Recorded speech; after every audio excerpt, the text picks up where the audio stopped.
नमस्कार, सार्वमंथन न्यूज महाराष्ट्रमध्ये आपलं स्वागत. पाहुयात आजची सविस्तर बातमी. शेवट राजकारणामध्ये काही लोक काम करतात आणि एक वर्ग असा असतो तो स्टंट करणारा वर्ग असतो. जर आज बऱ्याच मीडियाद्वारे सांगितलं जातं की जे हल्लीचे जे खासदार आहे ते काम करत नाही आणि आम्ही खासदार नसताना काम करतो. पहिली गोष्ट, यांना 2024चा पराभव आज पण मान्य झालेला नाही. जर तुम्ही नगर मनमाड रस्त्याची जातायात तिथं व्हिजिट करायची, पाहणी करायची, पत्रकार बोलवायचे, अधिकाऱ्यांना दबाव टाकून बोलवायचं, तो रस्ता तुम्ही 6-5 वर्षे खासदार होते. 5 वर्षात तुम्हाला दगड टाकता आला का? निलेश लंकेचं स्टेटमेंट आहे एका प्रेस समोर, हा रस्ता माझ्याच काळात चालू झाला आणि माझ्याच काळात हा रस्त्याची त्या ठिकाणी पूर्णत्व जाणार आहे. ज्यावेळेस मी खासदार झालो त्यावेळेस पहिला ठेकेदार ब्लॅकलिस्ट केला.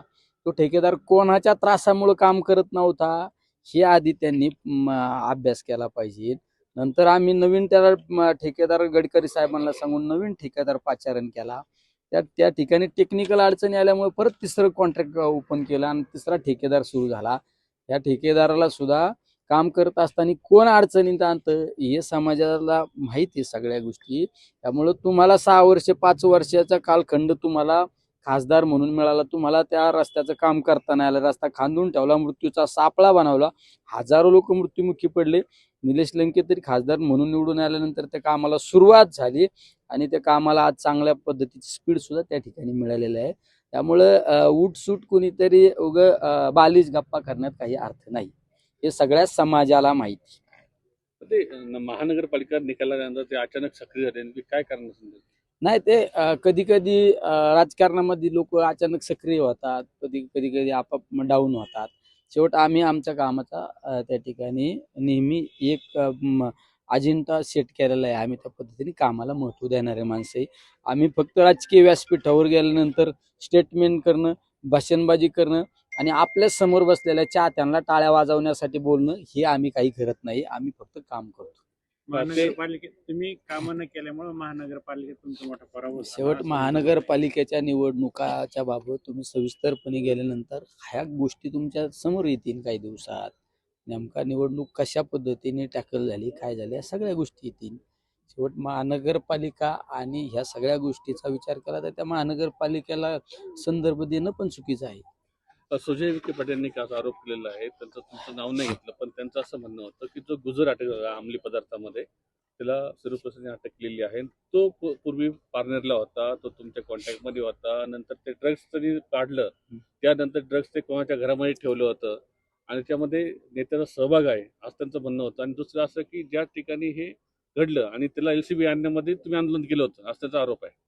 शेवट काही राजकीय नेते मंडळींना निलेश लंकेंचं नाव घेतल्याशिवाय त्यांचा दिवसच जात नाही. या जिल्ह्यात पारनेरला बदनाम करण्यापेक्षा, पारनेरचं कुठलं कनेक्शन जोडण्यापेक्षा शिर्डीमध्ये काय चालू हे पाहिलं पाहिजे. तुमचं तर इतकं म्हणजे केविलवाणी स्टेटमेंट होतं एक दिवस की शिर्डीतलं बाबांनी चालू केलेलं अन्नछत्र, त्या अन्नछत्रामुळे गुन्हेगारी वाढती, हे स्टेटमेंट तुमच्या तोंडून येतं. त्या ठिकाणी एका सचिन गिधे नावाचा शेतकऱ्याचा मुलगा व्यवसाय करण्यासाठी शिर्डीत आला. त्या मुलाला जाळून मारलं, त्याची डेड बॉडी सुद्धा मिळाली नाही. त्याबाबत आष्टीचे आमदार दसाहेबांनी सुद्धा स्टेटमेंट केलं. ते मारणारे आरोपी कोण? आरोपी तिथं पोकळे नावाचा, दीपक पोकळे नावाचा ग्रस्त त्यामध्ये आरोपी सिद्ध झाला. त्याच्यावर 18 केसेस गुन्हे त्याचे डिटेक्ट झाले. 18 गुन्हे, 307 सारखे, 302 सारखे. त्याच्या कार्यालयाच्या उद्घाटनाला कोण, हे तुम्ही पाहिलं का? तुमच्या ज्यावेळेस तुमचा नागरी सत्कार शिर्डीमध्ये झाला, तुमच्या हारामध्ये कोण, हे तुम्ही आधी पाहिलं पाहिजे. ह्या सगळ्या गोष्टी केल्या पाहिजेत. ग्रोवर सारखा फायनान्स घोटाळा झाला, 1200 कोटी रुपयाचा. साळवे नावाचा जो घोटाळा करणारा ग्रस्त होता, तो कोणाचा कार्यकर्ता होता? ह्या टीमला अटक न करण्यासाठी यांना का सवलत दिली? एका API कडे तपास का दिला? ह्या सगळ्या गोष्टीवर तुम्ही आधी बोललं पाहिजे.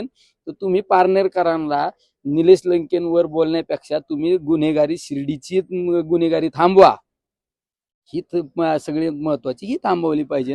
मग पारनेरकरांना बदनाम करा, निलेश लंकेनला बदनाम करा, ह्या सगळ्या गोष्टी तुम्ही या सगळा वेळ असा चुकीचा घालण्यापेक्षा तुम्ही कामात वेळ द्या. तुम्हाला आज पण तुम्ही जर तुमच्या तोंडून सांगता की मी खासदार नसताना काम करतो, अरे मग 5 वर्ष तुम्ही जर रस्त्याला का केला नाही हे लोकांना दिसत नाही का? कमीत कमी निलेश लंके खासदार झाल्यानंतर काम सुरू झालं, काम शेवट पण होणार आहे. रात्री मी तर भागात गेलो, राहुरीच्या पुढं कामाला बऱ्यापैकी पॅच मारलाय, मागं पण पॅच मारलाय. हे माझ्या काळात काम चालू झालंय, दुनियाला माहितीये. मी खासदार झाल्यानंतर नवीन ठेकेदार आला हे दुनियाला माहितीये, सगळ्यांना माहिती. तुमच्या काळात काय झालं? तुमच्या काळात तर तुम्ही लय ताकदीचे होते ना, लय कार्यकुशल होते ना, तर करून दाखवायला पाहिजे होता ना. त्यामुळं अशा स्टेटमेंटला काही तुम्ही महत्व देत नका जाऊ. हे उलट मला तर मी तर त्यांना धन्यवाद देतो. खरे माझे प्रचारक कोण असतील ना, तर ते माझे खरे प्रचारक. सिस्पे घोटाळ्याशी तुमचं नाव जोडलं जातं. अरे शिस्पे घोटाळ्याची मी सांगितलं ना, शिस्पे घोटाळ्याच्या बाबत एखाद्या शिस्पे घोटाळ्याची ती एक इन्फिनिटी नावाची बँक होती, त्या बँकेच्या उद्घाटनाला मला बोलवलं, आदरणीय अण्णासाहेब हजारेंना बोलवले, पोपट पवारांना बोलवलं, काय आमदारांना बोलवलं. आम्ही त्या ठिकाणी उद्घाटनाला गेलो, याचा अर्थ आमचा काही दोषी. मी उद्घाटनाला गेलो, श्रीगोंद्याचे आमदार विक्रम पाचपुते त्यांनी पण श्रीगोंद्यात उद्घाटन केलं. मग ते दोषी का? आम्ही दोषी का? आम्ही कुठल्या एखाद्या माणसाला सांगितलं की तू त्यामध्ये पैसे टाक, त्याचे दाम दुप्पट होणार आहे का आमच्या जवळचे बगलबच्चे आमचे कार्यकर्ते पुढे एजंट आहे का? काही संबंध नाही. फक्त कुठल्या ना कुठल्या मार्गाने निलेश लंकेला बदनाम करण्यासाठी हा केविलवाने प्रयोग केला जातो. पण हे सगळे असफल होणार आहे, यातून माझी जाहिरात होती. शिस्पेच्या बाबत एखादा ठेवीदार पुढे आला पाहिजे होता आणि त्यांनी सांगायला पाहिजे का निलेश लंकेनमुळे आम्ही एवढे पैसे गुंतवले. असं कोणी माणूस आहे का? काही नाही. फक्त कोणाला तरी पुढं घालायचं, डिंगी लावून द्यायची, उटी घालायची आणि घे प्रेस आणि मार भूक. अरे काय कुत्ते भुकते यार, हत्ती चालताय. सार्वमंथन न्यूज महाराष्ट्राला लाईक करा, शेअर करा, सबस्क्राईब करा.